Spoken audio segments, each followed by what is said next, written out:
بسم الله الرحمن الرحيم.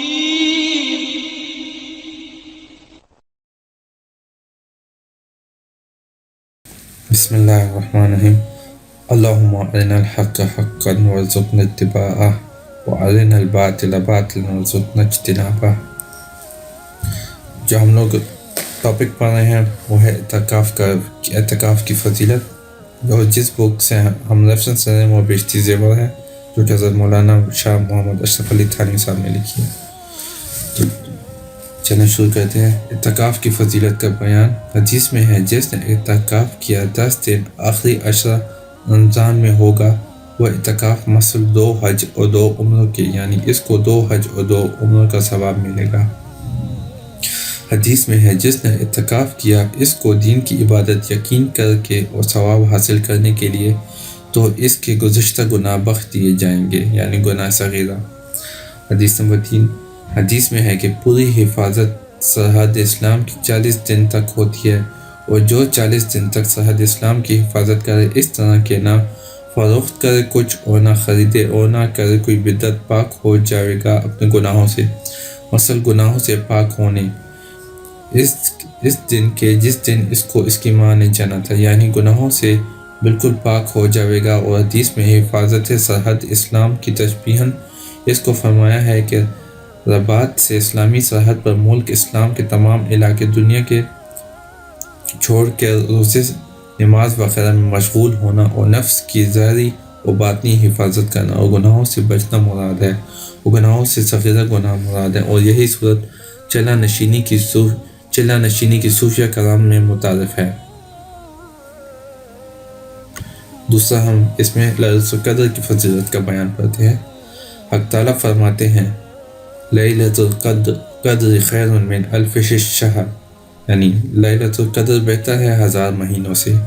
مطلب یہ ہے کہ اس رات میں عبادت کرنے کا اس قدر ثواب ہے کہ اس کے سوا اور ایام میں 1000 مہینے عبادت کرنے سے بھی اس قدر ثواب نہیں میسر ہو سکتا جتنا ثواب کہ اس ایک رات عبادت کرنے میں مل جاتا ہے۔ اس آیات کا شان و نزول امام سیوطی نے لباب النقول میں یہ نقل کیا ہے کہ تحقیق رسول اللہ صلی اللہ علیہ وسلم نے ذکر فرمایا کہ ایک مرد کا جو بنی اسرائیل کی قوم میں سے تھا اور جس نے 1000 مہینے اللہ تعالیٰ کے راستے یعنی جہاد میں ہتھیار لگائے تھے، بس تعجب کیا مسلمانوں نے اس بات سے اور افسوس کیا کہ ہم کو یہ نعمت کس طرح میسر ہو سکتی ہے، تو نازل فرمائی اللہ تعالیٰ نے یہ آیت اِنَّا أَنزَلْنَاهُ فِي لَيْلَةِ الْقَدْرِ وَمَا أَدْرَاكَ مَا لَيْلَةُ الْقَدْرِ لَيْلَةُ الْقَدْرِ خَيْرٌ مِّنْ أَلْفِ شَهْرٍ، یعنی یہ شب قدر بہتر ہے ان 1000 مہینوں سے جن میں اس مرد نے اللہ تعالیٰ کے راستے میں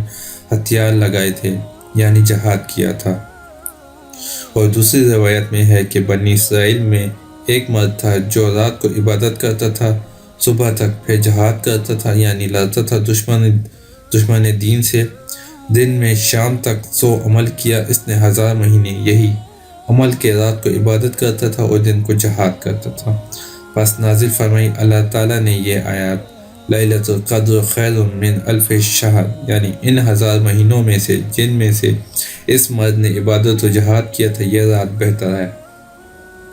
اور اے بھائیوں اور بہنوں، اس مبارک رات کی قدر کرو کہ تھوڑی سی محنت میں کس قدر ثواب میسر ہوتا ہے، اور اس رات میں خاص طور پر دعا قبول ہوتی ہیں۔ اگر تمام رات نہ جاگ سکو تو جس قدر بھی ہو سکے جاگو، یہ نہ کرو کہ پست ہمتی سے بالکل ہی محروم رہو۔ حدیث میں ہے کہ یہ مہینہ یعنی رمضان تمہارے پاس آ گیا اور اس میں ایک ایسی رات ہے جو 1000 مہینوں سے بہتر ہے۔ جو شخص اس رات کی برکت و طاعت و عبادت سے محروم کیا گیا وہ تمام بھلائیوں سے محروم کیا گیا۔ وہ نہیں محروم کیا جاتا ہے اس رات کی برکتوں سے مگر محروم، یعنی ایسی بے بہارت کی برکت سے جسے نہ ملے، اور جس نے کچھ عبادت اس شب میں نہ کی تو وہ بھاری محروم ہے جو ایسی نعمت سے محروم رہا۔ حدیث نمبر 2، حدیث میں ہے کہ بے شک اگر اللہ چاہتا تو تم کو لیلۃ القدر پر مطلع کر دیتا، لیکن بعض حکمتوں سے بیلتین اس پر مطلع نہیں کیا۔ اس کو رمضان کی 7 خیر راتوں اخیر راتوں میں تلاش کرو کہ ان راتوں میں غالب گمان شب قدر کا ہے، اور تلاش کرنے کا مطلب یہ ہے کہ ان راتوں میں جاگو اور عبادت کرو تاکہ ليلۃ القدر میسر ہو جائے۔ حدیث نمبر 3۔ حدیث میں ہے کہ ليلۃ القدر ہزار ہر رمضان میں ہوتی ہے۔ حدیث نمبر 4۔ حدیث میں ہے کہ ليلۃ القدر 27ویں شب رمضان کو ہوتی ہے۔ اس رات کی تعین میں بڑا اختلاف ہے، مگر مشہور قول یہی ہے کہ 27ویں شب کو ہوتی ہے۔ بہتر یہ ہے کہ اگر ہمت اور قوت ہو تو آخر کی 10 راتوں میں جاگیں، اور اس میں یہ ضروری نہیں کہ کچھ نظر آئے جب ہی اس کی برکت میسر ہو، بلکہ کچھ نظر آئے یا نہ آئے عبادت کریں اور برکت حاصل کریں، اور مقصود یہی ہے کہ اس رات کی برکت اور اس قدر ثواب جو مذکور ہو حاصل کریں، کچھ چیز کا نظر آنا مقصود نہیں۔ جزاک اللہ خیر۔ اللہ ہمیں ليلۃ القدر کی رات میسر کرے اور ہماری عبادت اس رات کو قبول فرمائے، آمین۔